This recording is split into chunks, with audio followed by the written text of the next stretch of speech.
When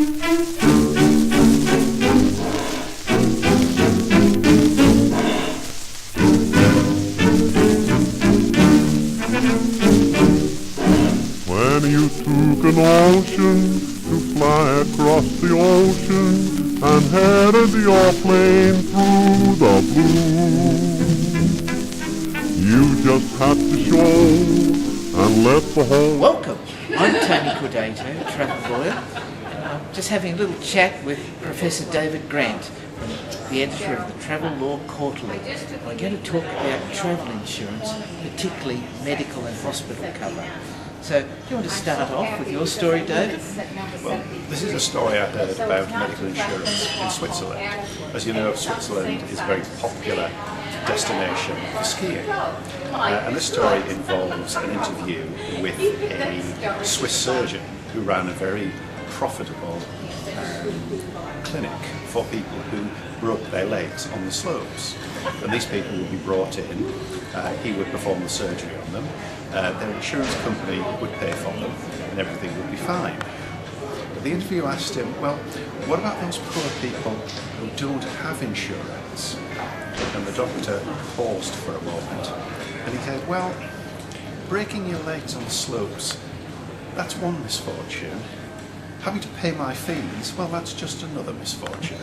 An unfortunate story. Well, I've got one from Thailand. And this couple decided to go to Thailand for 6 months to do some charitable work. They're school teachers. And they got to Thailand, and after a week, the bloke was struck down with some mysterious disease, some muscular atrophy. And he was put into hospital. And after about a week, the hospital said, look, you've recovered enough that we can put you into respite care. Well, they knew that the travel insurer covered the hospital before they went in. They were all certified. But they made the mistake of not getting the travel insurer's approval when they moved to respite care. Because it was the hospital's suggestion, they never thought about it. They never saw all the fine prints that they should have read. Anyway, came back to Australia and I'll give them a $5,000 bill. Well, I managed to convince the insurer that wasn't appropriate and the insurer should really look after that respite care. Now, have you got a story to top that, David? Well, I do have another story. It involves some poor woman who went on holiday to Egypt, and she was staying in this hotel near the Giza pyramids. And she was talking to the concierge, and she was talking about having a camel ride. And the concierge told her, oh, my brother-in-law has a camel. So if you go out to the pyramids this afternoon, he will take you on his camel.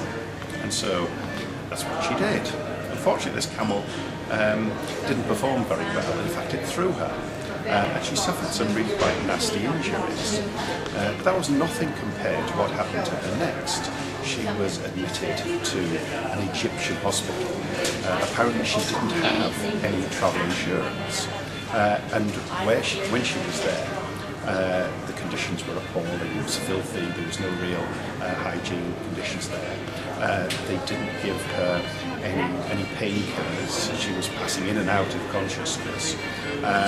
And she got worse and worse until finally, I think the American embassy managed to repatriate her. But she suffered terribly. And it was at least 2 years later before she made a full recovery, during which time she was not able to go to work for a lot of the time, and she lost a lot of that by way of earnings.